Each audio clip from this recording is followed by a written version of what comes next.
আমাদের initial plan ছিল যেটা ক্রিকেট তো ডেফিনেটলি অনেক আগেই আসার কথা, কিন্তু আমি পার্সোনালি বলে দিয়েছিলাম যে ওটা সবার শেষে, আগে অন্যান্য ফেডারেশনগুলো সব শেষ করে নিই, তারপর ক্রিকেট বোর্ডের সাথে বসবো। তো এখন মোটামুটি সব শেষ, আর 10টার মতো 58টার মধ্যে 10টার মতো বাকি আছে।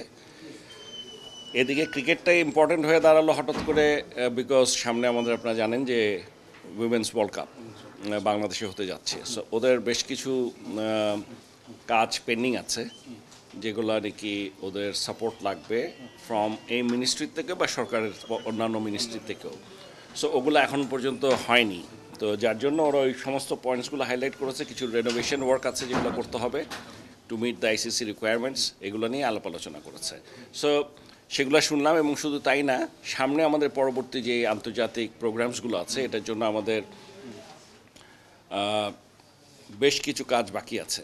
ফর এক্সাম্পল, আমি আপনাদেরকে যদি বলি, যেমন ধরেন এখন আমাদের ঢাকায় যদি আমরা একটা টুর্নামেন্ট করতে চাই, ধরেন একটা এশিয়া কাপ করতে চাইলাম, তাহলে আমি ঢাকার সাথে চিটাগং নিলাম, আরেকটা কিন্তু অল্টারনেট ভেন্যু লাগে। সব আইসিসি বা এসিসি এদের সব জায়গাতেই একটা অল্টারনেট ভেন্যু, আমরা অল্টারনেট ভেন্যুগুলো এখন পর্যন্ত নিয়ে কখনো চিন্তা করছি না। সো আমাদের একটা জিনিস ঠিক করে দেখলাম যে আমাদের এই মুহূর্তে কতগুলো স্টেডিয়াম খুব বেশি আর্জেন্ট অবস্থায় আছে। এর মাঝে সবচেয়ে গুরুত্বপূর্ণ আমাদের কাছে মনে হচ্ছে এই মুহূর্তে যে আমরা যদি ফতুল্লা স্টেডিয়ামটা, এটা এত বছর ধরে পড়ে আছে, সো এটা হলে আমাদের জন্য সবচেয়ে বেশি কনভিনিয়েন্ট হয়।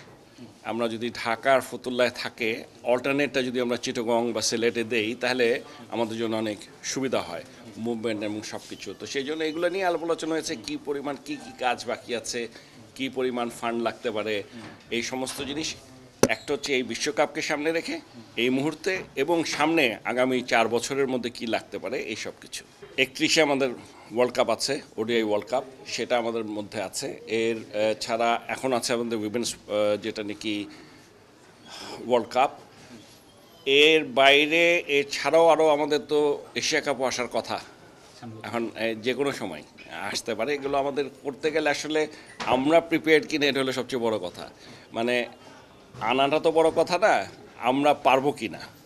সো এই জিনিসগুলো দেখার জন্য তো আমরা যেটা এখন আজকে যে আলোচনা হয়েছে, তাতে আমরা মনে করি যে আমরা যদি এখনই থেকেই নেমে পড়ি, তাহলে সব ইভেন্টগুলোই করা সম্ভব, এবং এর বাইরেও আমরা ইভেন্ট আরও আনবো কি না।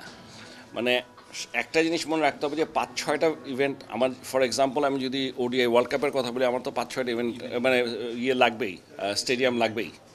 সো এটা একটা ইম্পর্টেন্ট বিষয়। সো এই যে 5-6টা স্টেডিয়াম করতে গেলে এই মুহূর্তে তো আমাদের কাছে নেই। আমাদের এখন এই মুহূর্তে আছে ঢাকা, চিটাগং, সিলেট আছে, কিন্তু ওইটাতেও কাজ আছে। সো ওইটারও একটা কাজ বাকি আছে। কিন্তু আমাদের এর বাইরে যে স্টেডিয়ামগুলো আছে, তো আমরা জানলাম যে খুলনা যেমন অলরেডি এটা মোটামুটি প্রক্রিয়াধীন আছে, এটা হয়ে যাবে আমরা আশা করছি। খুলনাটা এটা অ্যাপ্রুভালও হয়ে গেছে।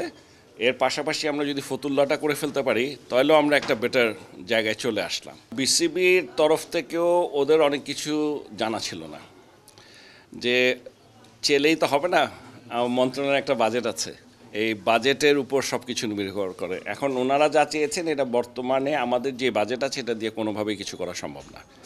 এটা হলো সত্যি কথা। এবং আমরা যদি কোনো প্রজেক্ট করেও এটা করতে যাই, তাহলেও যেই পরিমাণ সময় দরকার, এগুলো সম্পর্কেও তারা জানলো আজকে, যে এগুলো এভাবে চাইলেই করা যায় না।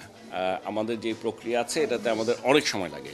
সো এই জিনিসগুলোই বলেছি আমরা, এগুলো নিয়ে আলাপ আলোচনা করেছি, যে তারাও অনেক কিছু বুঝেছে, আমরাও বুঝতে পেরেছি, মানে মন্ত্রণালয় থেকে যে ওদের কী কী রিকোয়ারমেন্ট।